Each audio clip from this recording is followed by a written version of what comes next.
Atenção porque vai começar a aula de inglês. Hello! Olá pessoal, tudo bem com vocês? Espero que todos estejam bem. Hoje é nossa aula de revisão da disciplina de inglês. Vocês irão fazer a prova, a avaliação de vocês daqui a pouquinho. Então aqui é uma aula de revisão, para que possa ficar mais memorizados aí, mais lembradinhos do nosso conteúdo para vocês fazerem uma boa prova. E aí, né, aqui as escolas, elas prepararam essa revisão para vocês. Estamos aqui para dar essa revisão para que vocês possam fazer, uma excelente prova. E o conteúdo da nossa aula de hoje são aqueles conteúdos que nós já aprendemos. Os conteúdos que foram vistos nas nossas últimas aulas, tá certo?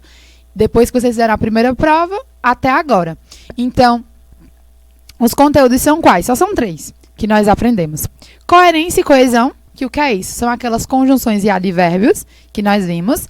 Poemas, contos e resenhas. E o último, onomatopeias, que foi aquele conteúdo da nossa última aula. E vamos começar lembrando um pouquinho o que são os advérbios e as conjunções em inglês, tá bom? É a mesma coisa em português, né, na verdade. Mas aí nós vamos lembrar quais são os advérbios em português e os advérbios de inglês, né? E os de português. Primeiro, os advérbios, eles são o quê? Os advérbios são aquelas palavras que eles estão dentro de uma oração, né? De uma frase, e têm o poder de modificar o verbo, adjetivo ou até mesmo outro advérbio, mas nunca um substantivo. E eles são usados para dar mais precisão à frase que está sendo dita, ou seja, fornecer mais informação àquela nossa frase. Por exemplo, se eu digo para vocês assim, aí embaixo, eu pratico exercício físico. Eu poderia dizer só isso para vocês, né? Eu pratico exercício físico. Mas vocês concordam comigo? Quando eu digo para vocês assim, eu pratico exercício físico todos os dias. Então, essa palavra todos os dias está dando informação a mais. Está deixando a minha frase mais completa. Eu estou dizendo para vocês que é todos os dias que eu pratico exercício físico. Esse é o nosso advérbio, tá bom, pessoal? Então, o advérbio é muito legal porque ele dá uma informação a mais para a nossa frase e dá uma precisão melhor naquilo que a gente quer dizer. Já a conjunção, trouxe aqui a definição dos dois logo para que vocês possam lembrar. Então, esse primeiro foi o advérbio. O segundo é a conjunção. Ela é uma palavra, né, que vai vir nas nossas frases também. E vai ser uma palavra de ligação. Também é chamada de conectores. E é uma palavra de ligação, de união, uma junção, tá certo? Né? Conjunção é aquela junção. E vai fazer o quê? É uma palavra que ela tem a função de ligar duas orações, né? A junção, como eu disse para vocês. Duas orações, ou seja, duas frases. E que apresentam o mesmo valor gramatical, né? E, por exemplo, vamos dar aqui para vocês entenderem melhor. Quando eu digo para vocês assim, faz sol, mas está frio. Esse mas é nossa conjunção, porque ela fez o papel de ligar a primeira frase com a segunda. Comprou pera e mamão. Esse i é nossa conjunção. Fez a ligação da primeira, né, da palavra pera e da palavra mamão. E aí tem vários tipos de conjunções. Elas podem ser explicativas, para dar explicação de fato de algo. Pode ser adversativa, né, para dar uma ideia de oposição também. Conclusiva, conclusão. E alternativa, tá certo? Ou seja, de opções, tá bom? Então, eu vou mostrar algumas dos nossos advérbios e nossas conjunções que aprendemos. Primeiro aqui são os advérbios. Nós vimos esses 3 tipos de advérbios e eu trouxe aqui um exemplo para cada tipo. Vimos o advérbio de frequency, que é o advérbio de frequência. Como exemplo, eu trouxe a palavra never, que significa nunca. Aprendemos também um advérbio de place, que significa lugar, né, esse advérbio. E aqui é um advérbio que eu trouxe, foi o que eu acabei de falar aqui. Esse advérbio muito usado. Em inglês falamos here, é um advérbio de lugar. E por último, como exemplo para um advérbio de time, que é de tempo, eu trouxe a palavra tomorrow. Um pouquinho estranho de falar, né? Mas repitam aí para aprender. Que tem como significado amanhã. Então, aqui são alguns exemplos de advérbios para vocês. Nunca, aqui e amanhã, tá certo? E agora as nossas conjunções, né? Os nossos conectores. Eu trouxe esses 3 exemplos para vocês de conectores. O primeiro, if, que significa se. É uma conjunção condicional, né? Porque ela vai expressar uma condição. Se eu estiver bem, eu vou sair de casa. Mais ou menos assim, tá? Para vocês entenderem. Então, ela expressa uma condição. Eu só vou sair se eu estiver bem. O de baixo é a palavra because, que significa porquê. É aquele porquê de resposta, tá bom? E ele é uma conjunção explicativa. Quando a gente quer dar explicação de alguma coisa, a gente não fala porquê. Ah, por que você não assistiu a aula? Aí você fala, né? Porque eu estava doente. Então, esse porquê é aquela explicação. E, por último, temos a nossa conjunção and, que significa e. E ela é uma conjunção adicional, porque ela vai adicionar uma situação nem a outra. Então, quando eu digo para vocês assim, aquela primeira frase que nós aprendemos, é que nós vimos lá na explicação, né? Eu comprei mamão e pera, por exemplo. Então, essa palavra e vai fazer a ligação, tá certo? Ela é uma conjunção adicional. E aqui é a hora da nossa perguntinha.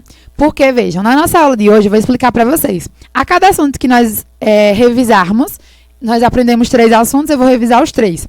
A cada assunto eu vou trazer uma perguntinha para vocês. É a question time, a hora da pergunta, tá certo? Para que vocês possam memorizar e ficar mais lembradinhos aí do nosso assunto. Então, tentem responder. Eu sei que vocês estão vendo aí a resposta, mas vejam se vocês conseguem entender por que essa resposta, tá bom? Tentem pensar aí. A pergunta é, o advérbio tomorrow representa um advérbio de quê? Eita, eu não sei do que ele representa, mas eu sei o significado dele. Então, se na hora da prova tivesse uma pergunta assim para vocês, vocês saberiam responder? Só é você pensar, né? Ele significa o quê? Eita, a professora falou que ele significa amanhã. Então, você vai pensar, ele é um advérbio de frequência? Ele é um advérbio de modo? É um advérbio de tempo ou é um advérbio de lugar? Se você pensar direitinho, amanhã é um advérbio de tempo, né? Eu só vou assistir minha aula amanhã, então é o tempo que eu vou assistir. Vai ser amanhã. Então, pensando assim, mesmo que vocês às vezes fiquem em dúvida, mas tenta pensar num exemplo. Vai ficar melhor. Então, a alternativa correta seria a letra C. É um advérbio de time, de tempo, tá bom? Lembrem disso aí. E aqui o nosso próximo assunto foi sobre os gêneros, né, de textos também que a gente viu. Nós aprendemos um pouquinho sobre os poemas, aprendemos um pouquinho sobre contos e resenhas. Então, eu trouxe aqui umas imagens relembrando um pouquinho sobre esse conteúdo. Aqui é os poems, que são os poemas. Eu não vou ler tudo isso aqui em inglês para vocês, mas eu queria que vocês observassem a estrutura do poema, como eu tinha dito na última aula também, nas últimas aulas, que foi sobre poema também. Então, aí ó, a estrutura do poema, né? A gente tem versos, tem estrofes no poema, e um poema ele pode ser sobre vários gêneros, tá certo? Então, olha aí, é um exemplo de poema. Esses que vocês observam aí, eles são divididos assim, ó, em versos, em estrofes, às vezes tem uma rimazinha no poema também, tá certo? Mas o que eu queria lembrar com vocês era isso, a estruturazinha do nosso poems, que são os poemas. Aqui, pessoal, nós observamos os tales, que são o quê? É o outro gênero que aprendemos, que é os contos. E como exemplo, eu trouxe para vocês os contos de fadas. Tá bom? Então, os contos de fadas, né? Quem imaginava aí que teria os contos de fada em inglês? Mas tem, porque muitos contos de fadas, eles são realmente de língua inglesa. E aí, como conto de fadas, eu trouxe para vocês uns exemplos, né? Cinderela, Alice no País das Maravilhas, Chapeuzinho. E vocês lembram como fala eles em inglês? O Alice, né? Nós aprendemos que é Alice in Wonderland. Fala desse jeito, é um pouquinho difícil, mas vocês pegam aí, vocês são inteligentes. Da Cinderela, nós falamos Cinderella, tá certo? Com 2 L's aí, a única diferença. E aqui, nós temos esse último conto, né? Que é o da Chapeuzinho, que é o maior que tem. Mas aí eu vou falar devagarzinho para que vocês possam lembrar o nome dele também, tá certo? Nós falamos assim, ó. Little Red Riding Hood. Seria o da Chapeuzinho aí. São exemplos de contos, tá certo? De tales, esse nomezinho aí de cima em vermelho. São os contos que nós vimos e aqui são os contos de fadas. E para concluirmos essa primeira parte, nós aprendemos também sobre as resenhas, né? E como exemplo eu trouxe para vocês as resenhas críticas. que foi a que eu mostrei para vocês na última aula, e palavras que a gente pode encontrar nesses tipos de resenhas. Então, o nome resenha em inglês se fala reviews, essa é a palavra que vocês observam aí, e, para falar, né, resenhas críticas, critical reviews. E quando nós queremos falar de resenhas críticas, nós podemos dar, porque o que é a resenha crítica, né, para vocês lembrarem? É aquele tipo de texto que nós vamos descrever a nossa opinião sobre algo. Então, eu vou fazer uma resenha crítica sobre algum filme. Então, você vai ali dizer o que é que você gostou do filme, os pós, os contras, se você concorda com alguma coisa do filme, se você discorda.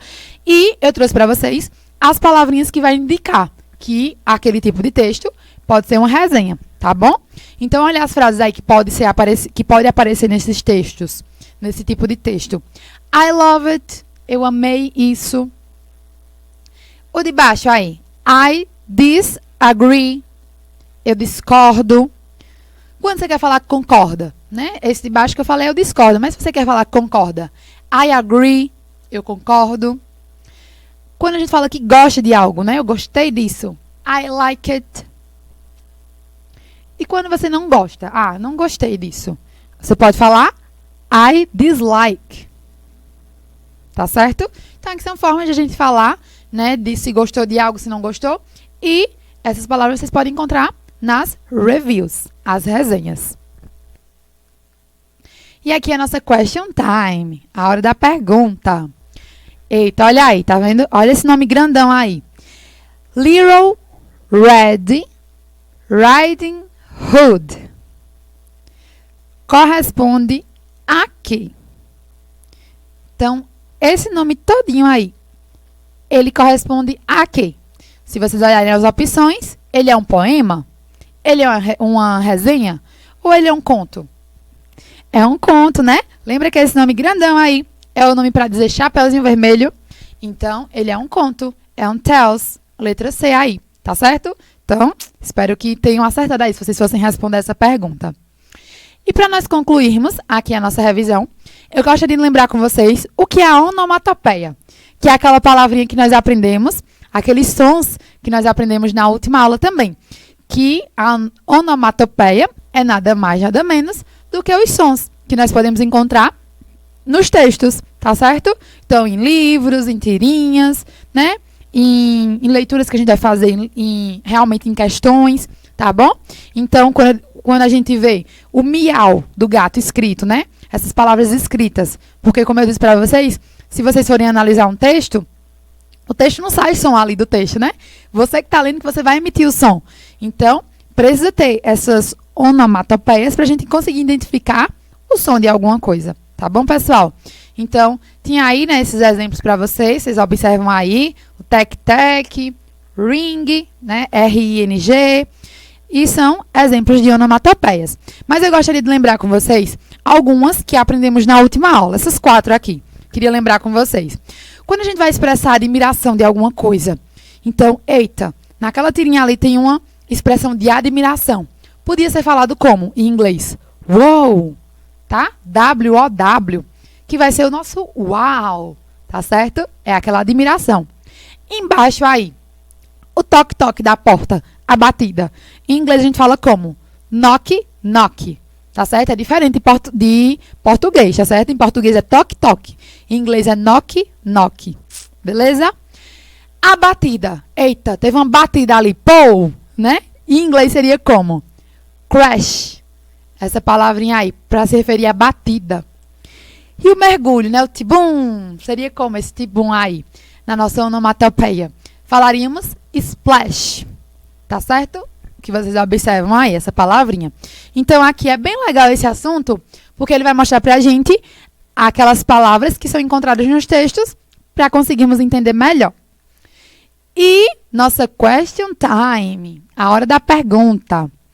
Qual das onomatopeias estudadas melhor representaria a expressão do homem na imagem a seguir?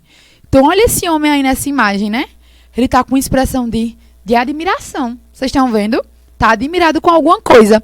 Qual dessas era a onomatopeia que corresponde à expressão dele? E aí? Vocês marcariam qual? Vocês estão vendo aí, né? Mas seria qual a resposta correta? Letra C, que é wow, né? Aquela expressão de uau em português. Mas em inglês é desse jeito. W-O-W. Tá certo? A primeira não seria, né? Porque seria o nosso tibum. Letra B é a batida. E a letra D é o ups, né? Que aconteceu alguma coisa. Então, a única que corresponderia a essa expressão de admiração, de uau, é a letra C. Tá certo, pessoal? Então, foi isso que eu queria ver com vocês hoje. E pra gente concluir, eu trouxe a nossa frase do dia. Acharam que eu tinha esquecido, né? Esqueci, não. Deixei pro finalzinho hoje nossa frase. Vamos ler ela em inglês e logo em seguida traduzimos. Nossa frase diz assim, ó. Always be thankful. O que quer dizer essa frase? Essa frase diz o seguinte: sempre sejam gratos. Então, sempre sejam gratos. Eu queria encerrar nesse momento nosso, antes de vocês entrarem para o recesso, na nossa última aula aqui, antes do recesso de vocês vão fazer as provas agora, e vocês vão entrar em recesso, vão descansar um pouquinho. E eu queria encerrar com essa frase, lembrando a vocês que sempre sejam gratos, tá certo? Por tudo. Você pode dizer, eu vou ser grato na semana de prova. Seja grato, porque está chegando o descanso de vocês também. Então, sempre tem um motivo para sermos gratos, tá certo? Então, eu queria lembrar isso com vocês. Se cuidem. Boa prova para vocês, boa avaliação. Respondam com calma. E é isso, pessoal. Espero que tenham gostado da nossa revisão. Um grande beijo e bye, bye!